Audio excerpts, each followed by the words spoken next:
పార్లమెంట్లో బిల్లు పెట్టి బీసీ ఉద్యోగుల ప్రమోషన్లలో రిజర్వేషన్స్ కల్పించాలన్నారు బీసీ సంక్షేమ సంఘం జాతీయ అధ్యక్షులు జాజుల శ్రీనివాస్ గౌడ్.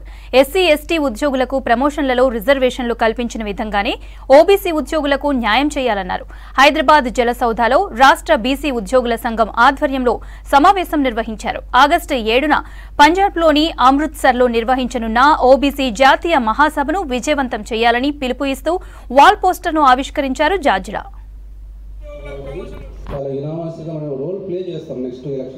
రాష్ట్రంలో ఉన్నటువంటి లక్షలాది మంది బీసీ ఉద్యోగులకు నేను విజ్ఞప్తి చేస్తున్నా. ప్రతి ఒక్క బీసీ ఉద్యోగి ప్రత్యేక ఆహ్వానంగా భావించి, ఇదే మీడియా ద్వారా ఆహ్వానంగా భావించి పంజాబ్ రాష్ట్రంలో జరిగేటువంటి ఈ 9వ జాతీయ ఓబీసీ మహాసభను విజయవంతం చేయాలని చెప్పి నేను విజ్ఞప్తి చేస్తున్నా.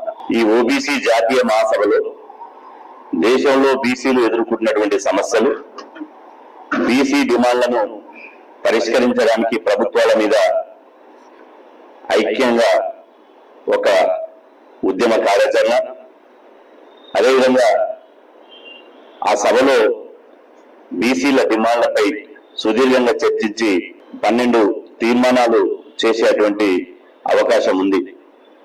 కాబట్టి ఇది మనందరి సభ, మన సభ. కాబట్టి ఈ సభకు రావాలని చెప్పి ఈ సందర్భంగా నేను మరొకసారి విజ్ఞప్తి చేస్తున్నా.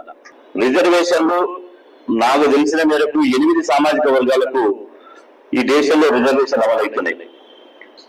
ఎస్సీలకు, ఎస్టీలకు, మహిళలకు, మైనార్టీలకు, ఎన్సీసీకి, స్పోర్ట్స్కు, అదేవిధంగా వికలాంగులకు, ఇట్లా 8 వర్గాలకు రిజర్వేషన్ అమలవుతున్నాయి బీసీలతో పాటు. కానీ ఏ వర్గానికి నేను తినలేదు. ఈ 18% గెజిటెడ్ ఉద్యోగాలన్నీ, అదేవిధంగా గౌరవప్రదమైనటువంటి జనరల్ మేనేజర్లు, మేనేజింగ్ డైరెక్టర్లు, అదేవిధంగా ఆ ఉన్నత స్థాయి హెచ్ఓడీలు ఉద్యోగాల్లో ఎవరైనా బీసీలు ఉన్నారంటే అల్లికి 0 ఎవ్వరు లేరు. అదేవిధంగా గెజిటెడ్ ఉద్యోగాల కన్నా వచ్చిందంటే ఓబీసీ ఉద్యోగులు అటెండర్ నుంచి నాన్ గెజిటెడ్ ఉద్యోగులే పనిచేస్తారు. ఇక రేపో మాకు పదవీ విరమణ పొందుతారు అనగానే 2 రోజుల ముందు గెజిటెడ్ ఉద్యోగం వస్తాడు. గెజిటెడ్ గా ప్రమోషన్ తీసుకుంటారు ఓబీసీ ఉద్యోగులు, తెల్లారే రిటైర్మెంట్ అవుతారు. ఇది ఓబీసీల దయానీయమైనటువంటి పరిస్థితి.